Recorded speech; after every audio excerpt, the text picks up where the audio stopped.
Hello everyone. तो थोड़ी serious बातें करनी है, बहुत दिनों बाद एक फुल मतलब बड़ा वीडियो डाल रहा हूँ कि ये अरे मैं पहली बात तो welcome to my new home. एक ही कमरा है, एक ही सब कुछ है, एक ही किचन है। और आज मैंने बटर चिकन खा लिया, तो थोड़ा डाइट पे भी नहीं हूँ, थोड़ा सा माइंड स्टेबल नहीं है क्योंकि ट्रैवलिंग वगैरह हो रही है, तो थोड़ा सा डाइट इधर उधर हो गया। लेकिन प्रोटीन ऑन पॉइंट है, भले ही कार्बोहाइड्रेट्स और तेल में इन्फ्यूज कर रहा हूँ बॉडी में, ऐसे जैसे पेट्रोल डाल रहा हूँ, ऐसे कंट्रोल कर लूंगा। वो रोड टू 14% में हूँ मैं, बट प्रोटीन ठीक रख के मैं बाकी सब चीज़ें खराब कर दे रहा हूँ, पता नहीं क्या हो रहा है। पर धीरे धीरे चीज़ें ठीक कर लूंगा, एक थोड़ा रूटीन आ रहा है, धीरे धीरे आ रहा है। तो बात करनी थी मेरे को इस लोअर बैक इंजरी के बारे में। तो जब ये लोअर बैक की इंजरी मेरे को हुई पिछले साल नवंबर के अराउंड हुई, और मैं बहुत ग्रेटफुल था कि वो जो लोअर बैक की इंजरी थी, मेरे को मेरे शो में जाने तक का कोई इफेक्ट नहीं पड़ा। कि मतलब मैं जब तक मैं शो गया, मैंने शो खेला, उसमें कोई इफेक्ट नहीं पड़ा। कि वहाँ पे मेरे को लग नहीं रहा था कि इंजरी है, सिर्फ माइनर सा स्लाइट सा पेन था। और ड्राइविंग भी करके गया था, मैं बैंगलोर से गोवा ड्राइव करके गया, तो कोई इशू नहीं हुई थी। बट दिक्कत मेरे को कब चालू हुई, जब मैं वापस बैंगलोर से भुवनेश्वर में, जहाँ मैं रहता हूँ, मेरा घर है, घर में रहना चालू किया। तो फिर वहाँ पे अपने डाइट मेंटेन कर रहा था, कोशिश कर रहा था कि एक्सरसाइज करूँ। एक मैं डॉक्टर के पास भी गया, उन्होंने एक पेन किलर दे दिया, वो पेन किलर 7 दिन के लिए खाया। तो 7 दिन तो मेरे को पेन नहीं हुआ, कुछ इशू नहीं हुआ। मैं फिर क्या हुआ, मैंने देखा कि पेन हो ही नहीं रहा। फिर मैं लिफ्टिंग ज्यादा हैवी करनी चालू कर दी, डेड लिफ्ट हैवी करनी चालू की। फिर जैसे वो पेन किलर बंद किया, तो वो लोअर बैक इंजरी और खराब हो गई। तो जब पेन किलर बंद किया, पेन नहीं हो रहा, लेकिन पता चल रहा है कि इशू वहां पे आ गई। तो उस वजह से क्या, मैं बहुत लंबे टाइम के लिए ट्रेनिंग कर रहा था, डी-ट्रेन कर रहा था, और डाइट में भी मन नहीं लग रहा था क्योंकि एक लोअर बैक इंजरी हो रखी है। ऐसा लग रहा है फिजिक मेंटेन करने के लिए मैं कुछ कर नहीं पा रहा हूँ, और ना खुद से मन कर रहा था कि डाइट मेंटेन करूँ। तो ये सब के चलते हुआ ऐसे कि मेरा बॉडी फैट परसेंटेज बहुत शूट अप हो गया अचानक से, बहुत ज़्यादा ही। मेरे खाने पे कंट्रोल करने की कोशिश कर रहा था, बट इतना अच्छे से नहीं हो पा रहा था। दोस्त लोग भी थे, क्योंकि मैं बहुत दिनों बाद मैं भुवनेश्वर गया, तो दोस्त लोग सब घूमते फिरते खाना वाना खिला ही रहे थे। मेरी भी गलती, ऐसी बात नहीं है कि वो मेरी गलती नहीं थी, गलती मानता हूँ। लोअर बैक इंजरी थी, तो मैंने सोचा कि यार अभी तो मैं कुछ जिंदगी में कुछ भी खा सकता, कुछ भी कर सकता हूँ। तो मैंने भरपेट खाना खाया, बहुत भर पेट खाना खाया। मतलब जैसे ही शो खत्म हुआ, मैं पागलों की तरह खाना खाने लग गया, क्योंकि मेरे पास कोई कोच नहीं थे उस टाइम पे को ठीक करना है। अभी 1-1.5 साल अपने को रिकवर करना है। उसी रिकवरी फेज में मैं अपने आप को पतला करूंगा, एक अच्छे बॉडी फैट परसेंटेज पे लेके जाऊँ, कि उस बॉडी फैट परसेंटेज के बाद से मेरे को इशू ना आए अपने क्या बोलते हैं स्टेज पे खड़े होने तक। जो मतलब वहां तक मेरे को टाइम अच्छे से टाइम लूँ और अपने आप को अच्छे से प्रिपेयर करके जा पाऊँ। क्योंकि पहली बार जब मैं खेला, तो वो एक ट्रायल टाइप का था, मैं देख रहा था कैसा लगता है। अब मेरे को लग रहा है कि इस चीज़ को मेरे को थोड़ा सा नेक्स्ट लेवल पे लेके जाने की, थोड़ा और सीरियस होना चाहिए, क्योंकि इस चीज़ से एक्चुअली मैं अपने काम पे ज़्यादा फोकस कर पाता हूँ। आपको सुनने में वियर्ड लग रहा होगा कि ये चीज़ कर रहा है, साथ में काम कैसे। एक्चुअली ये चीज़ है कि वेन एक आपका लाइफ के एक पार्ट में चीज़ें ठीक हो रही होती है, तो दूसरे में ऑटोमेटिकली चीज़ें रिफ्लेक्ट करने लगती है। तो अगर उस पार्ट को मैंने, मतलब मेरा जो पैशन है उसको अगर मैंने अच्छे से किया, अच्छे से उसमें ग्रोथ करो, तो हो ये भी रहा है कि मेरा जो प्रोफेशनल लाइफ है उसमें भी मैं अच्छे से काम कर पा रहा हूँ, क्योंकि इस चीज़ की वजह से मैं खुश हो पा रहा हूँ। तो इसकी जो खुशी है इस लाइफ की, इसमें थोड़ी फिलोसफी चोद रहा हूँ, लेकिन ऐसा ही है कि मतलब यहाँ की चीज़ें इसमें आ रही है। तो समझे ना डिफरेंस यहाँ पे है, ये प्रोफेशनल लाइफ है, ये पैशन है, मतलब पर्सनल लाइफ भी कह सकते हैं। तो यही दो चीज़ें हैं। तो लोअर बैक इंजरी के लिए मैं एक्चुअली भी राजस्थान आ चुका हूँ। राजस्थान में मैं कोटा में रह रहा हूँ। कोटा में फिर मतलब मैं एक फिजियोथेरेपिस्ट तो नहीं बोला, कायरोप्रैक्टर के पास गया था।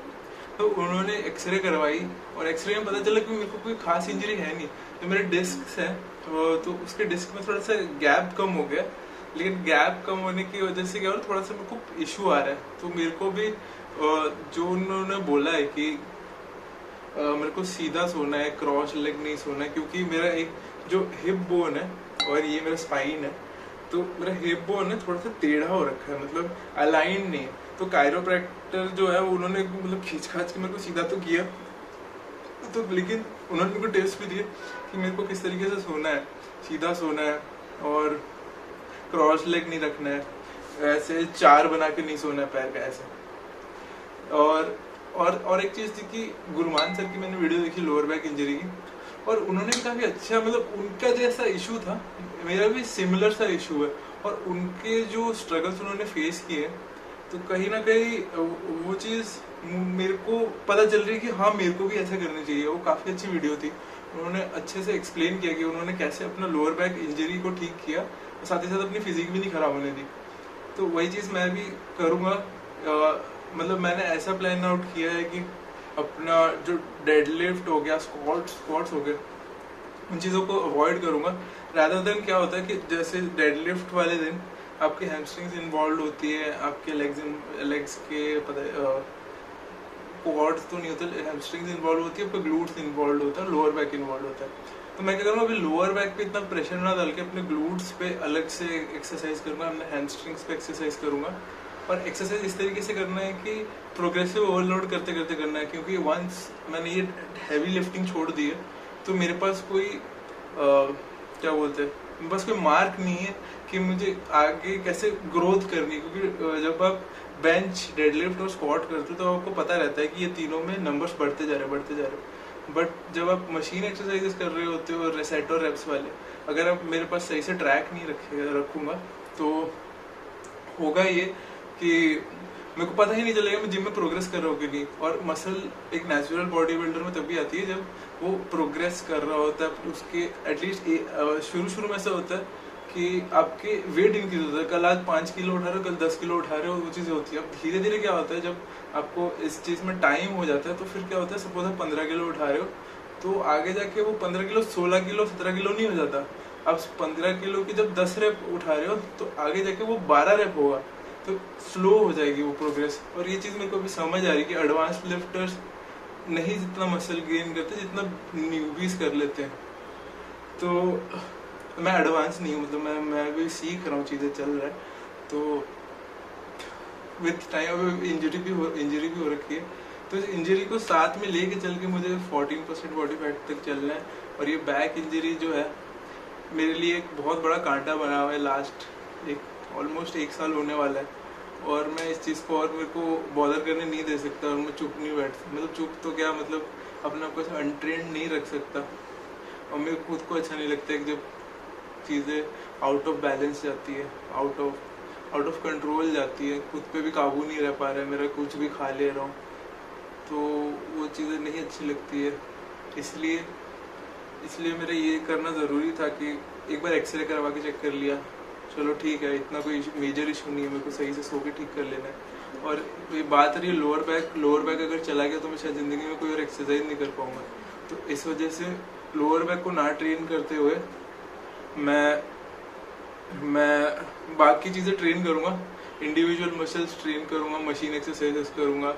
और मेरे को सेट्स और रेप गिन के रखना पड़ेगा ताकि मेरे को पता रहे कि मैं प्रोग्रेस कर रहा हूँ कि नहीं। और फिलहाल यही था अपडेट नए वीडियो का।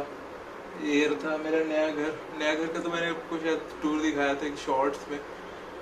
बस इतना ही लोअर बैक इंजरी को लेके और आगे कैसे मैं चीज़ें कोप अप करने वाला हूँ। Thank you so much for watching.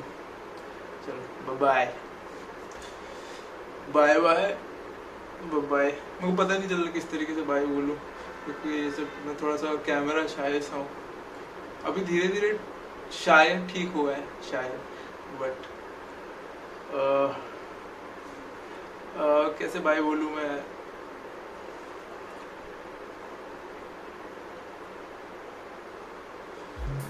Bye.